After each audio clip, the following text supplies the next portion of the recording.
På grund af coronakrisen, så har vi ikke rundvisning på fødegangen, og derfor så har vi valgt at lave den her lille præsentationsvideo af vores fødegang. Det første sted, I kommer ind, det er her. I er lige kommet ind ad døren, og på jeres højre hånd, der ligger vores kontor. Og det er her på kontoret, at man henvender sig ved ankomst.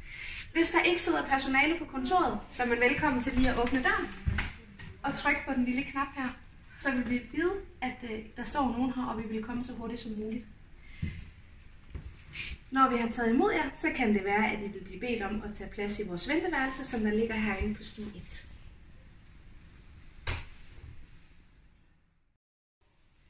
Det første sted, man kommer hen her på fødegangen, det er inde på vores fødemodtagelse.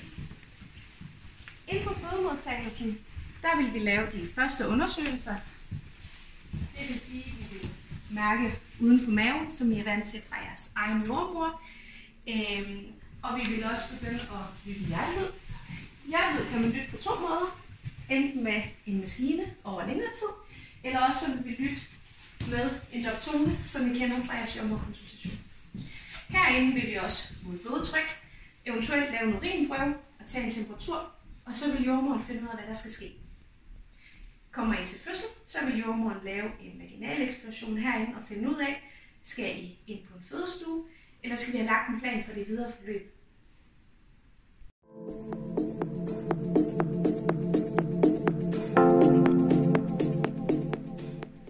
Hvis man er i aktiv fødsel, så skal man videre på en fødestue. Og her i Thisted, der har vi 2 fødestuer. Jeg vil vise jer den, der hedder fødestue 1. Og den eneste forskel på vores 2 fødestuer, det er, på fødestue 1 har vi et normalt badekar, og fødestue 2 har vi et fødebadekar. Der vil blive vist en lille film af fødestuen, men det er rundvisning, der vil ske på fødestue 1. Det første, man kommer ind til her, det er det, vi vil kalde vores lille fødelejlighed.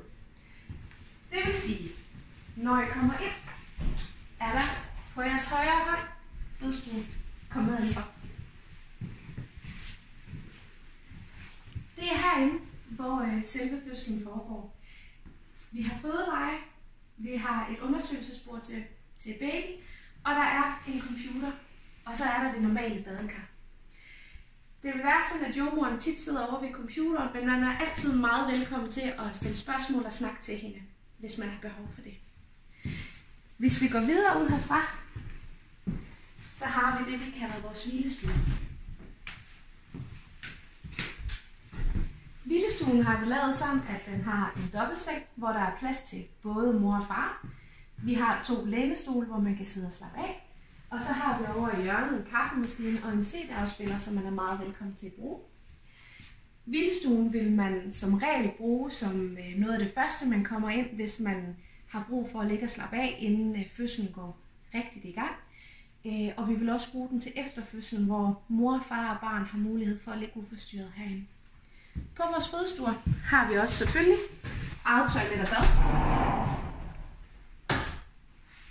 hvor der er mulighed for brusebad, og vi har bind og trusser til rådighed til jer.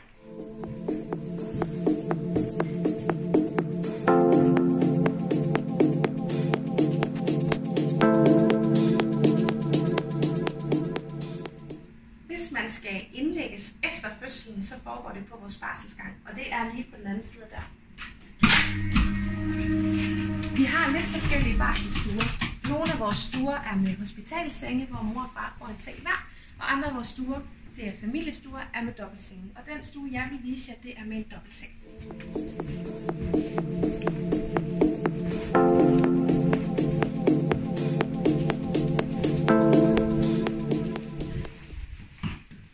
barselsgangen, der er både mor og far meget velkommen, men her i coronatiden har vi valgt, at der ikke er besøgstid og ikke må komme besøgende. Vi stiller bleer til rådighed til jeres børn under indlæggelsen, men tøj skal I selv have med. Vi skal også nok sørge for, at der kommer 2 dyner og pude til både mor og far. Det er en god idé selv at tage en babydyne med til jeres barn.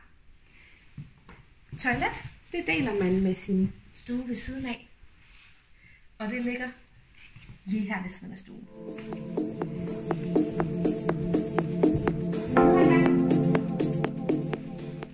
Ned ad gangen, der finder man vores spisestue. Og der henter man selv mad, der står inde på stuen, hvornår der er måltider. Det er sådan, det første måltid efter fødslen, det vil vi meget gerne have lov til at give til mor og far. Derefter, så skal far selv sørge for at få mad.